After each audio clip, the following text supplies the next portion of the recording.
Hi friends, நோய் நாடி நோய் முதல் நாடி அது தணிக்கும், வாய் நாடி வாய்ப்பச் செயல். நான் உங்கள் சித்த மருத்துவர் டாக்டர் பாரதி பேசுகிறேன். நம்ம சங்க மருத்துவம் சேனலில் மூலிகைகள், மருந்துகள், நோய்கள்லாம் பற்றி பார்த்துட்டு வரோம். அதில் நம்ம இன்றைக்கி பார்க்க போகிறது ஒரு மெடிசன் பற்றி தான், அதாவது ஒரு மருந்து பற்றி தான் பார்க்க போகிறோம். அதுக்கு முன்னாடி உங்களுக்கு ஆன்லைன் கன்சல்டேஷன் வேணும்னா கீழே வாட்ஸ்அப் நம்பர் கொடுத்துருக்கேன். அந்த வாட்ஸ்அப் நம்பருக்கு மெசேஜ் பண்ணுங்கள், நான் உங்களுக்கு டீட்டெயில்ஸ் அனுப்புகிறேன். இன்றைக்கி பார்க்க போகிற மெடிசன் மருந்து என்ன அப்படின்னு பார்த்தீங்கன்னா கதக கதிராதி கஷாயம். அதை பற்றி தான் பார்க்க போகிறோம். இந்த கதகம் அப்படின்னா சான்ஸ்கிரிட்டில் என்ன அர்த்தம் அப்படின்னா தேற்றான் கொட்டைக்கு தான் கதகம் சொல்லுவாங்க.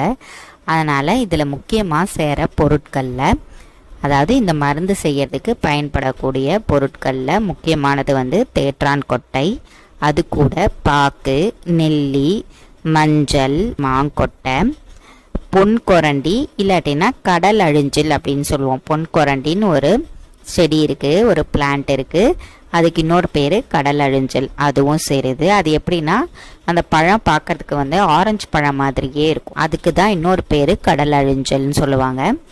அப்புறம் மரமஞ்சள், தொட்டாசினிங்கி, காட்டலரி, பொன் முசுட்டை, கோரை கிழங்கு, இதெல்லாம் சேர்த்து ப்ரிப்பேர் பண்ணுறது தான் இந்த கதக கதிராதி கஷாயம். இந்த கதக கதிராதி கஷாயம் எதுக்கெல்லாம் யூஸ் பண்ணுவாங்கன்னு பார்த்தீங்கன்னா முக்கியமாக டயாபெட்டிஸ், அதாவது சுகர் பேஷண்ட் தான் இதை அதிகமாக யூஸ் பண்ணுவாங்க. பிளட் பியூரிஃபையருக்காகவும் யூஸ் பண்ணுவாங்க. இப்போ சுகர் பேஷண்ட்டுக்கு ரத்த சுத்திகரிப்பு கம்மியாக தான் இருக்கும், அனிமிக்காவும் இருப்பாங்க. சில டைமில் என்னென்னா ரத்தம் சோவை ரத்தம்னு சொல்லுவாங்க, அது டாக்ஸிசிட்டி நிறையா இருக்கும். ஸோ ரத்தத்தை சுத்திப்படுத்துறதுக்கு இதை யூஸ் பண்ணலாம், இந்த கஷாயத்தை. இது டேப்லெட் ஃபார்மட்லேயும் இருக்குது, கஷாயம் ஃபார்மட்லேயும் இருக்குது. கஷாயம்னா டானிக் மாதிரி இருக்கும், நம்ம போட்டு குடிக்க தேவையில்ல, அதுவே டானிக் ஃபார்மட்டில் கொடுத்துருப்பாங்க. இது பிளட் பியூரிஃபையர், அதாவது ரத்தத்தை சுத்திப்படுத்துறதுக்கும் டயாபெட்டிக் பேஷண்ட்டுக்கு தான் முக்கியமாக. இது டயாபெட்டிக் பேஷண்ட்டில் வர யூரினரி ப்ராப்ளம், நார்மலாக வர யூரினரி ப்ராப்ளமுக்கு யூஸ் பண்ணலாம். டயபெட்டிஸில் வர யூரினரி ப்ராப்ளமுக்கும், டயபெட்டிஸ் பேஷண்ட்டுக்கு அடிக்கடி அந்த ஸ்கின் அலர்ஜி வரும், ஸ்கின்ல ஏதாவது ப்ராப்ளம் வந்துக்கிட்டே இருக்கும்.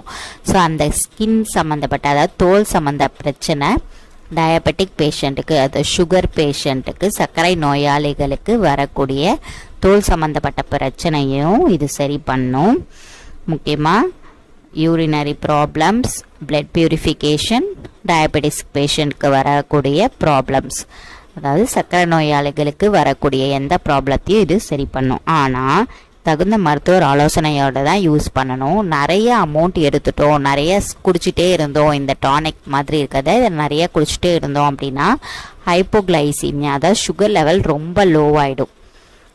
அதிகமாக இருக்கிறவங்களுக்கு கூட ரொம்ப லோவாயிடும். ஸோ அதனால் இதை அடிக்கடி சுகர் செக் பண்ணிக்கிட்டு தான் சாப்பிடணும், தகுந்த மருத்துவர் ஆலோசனையோடு தான் எடுக்கணும். வேறு ஏதாவது மெடிசன் சாப்பிடும்போது அப்படின்னாலும் இந்த சுகர் நீங்கள் செக் பண்ணிக்கிட்டே இருக்கணும் அடிக்கடி. அப்படி செக் பண்ணுற மாதிரி இருந்தால் தான் இந்த மெடிசன் நம்ம எடுக்க முடியும். 5 to 10 ml வரைக்கும் இதை சாப்பிடலாம்.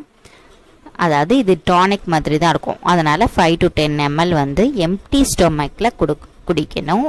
2 வேளை சாப்பிடலாம். எம்டி ஸ்டொமக்னா வெறும் வயிற்றில் 5 to 10 ml வரைக்கும் 2 வேளை குடிக்கலாம்.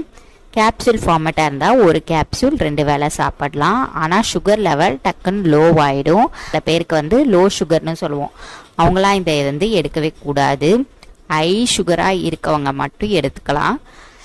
ஏன்னா இது மோஸ்ட்டாக டயபெட்டிக் சுகர் பேஷண்ட்டுக்கு தான் எடுக்கணும் அப்படின்றதுனால இப்போ தான் எனக்கு சுகர் லெவல் அதிகமாக இருக்குது, இப்போ கொஞ்சம் ரீசெண்டாக டெஸ்ட் பண்ணும்போது தான் அதிகமாக இருக்குன்றவங்களாம் இதை எடுக்கக்கூடாது. அவங்களுக்கெல்லாம் வேறு மெடிசன், சாவாரை குடிநீர் அந்த மாதிரி சொல்லிட்டு நிறைய மெடிசன் சொல்லியிருக்கேன் நான், அதை எடுக்கணும். ரொம்ப ஹையாக இருக்குது, சுகர் குறையவே இல்லை அப்படின்றவங்க இதை எடுக்கலாம். ஆனால் எடுத்துட்டு சுகர் லெவல் டெஸ்ட் பண்ணிக்கிட்டே இருக்கணும். அதனால தான் தகுந்த மருத்துவர் ஆலோசனையோடு எடுக்கணும் அப்படின்ட்டு சொல்கிறேன். இதே மாதிரி பல வீடியோக்களை பற்றி பார்க்கறதுக்கு நம்ம சங்க மருத்துவம் சேனலை சப்ஸ்கிரைப் பண்ணுங்கள், லைக் பண்ணுங்கள், ஷேர் பண்ணுங்கள், கமெண்ட் பண்ணுங்கள். பெல் பட்டனையும் கிளிக் பண்ணிட்டீங்கன்னா உங்களுக்கு நோட்டிஃபிகேஷன் வந்துடும். நம்ம போடுற வீடியோக்களை நீங்கள் பார்த்து தெரிஞ்சுக்கலாம். தேங்க்யூ.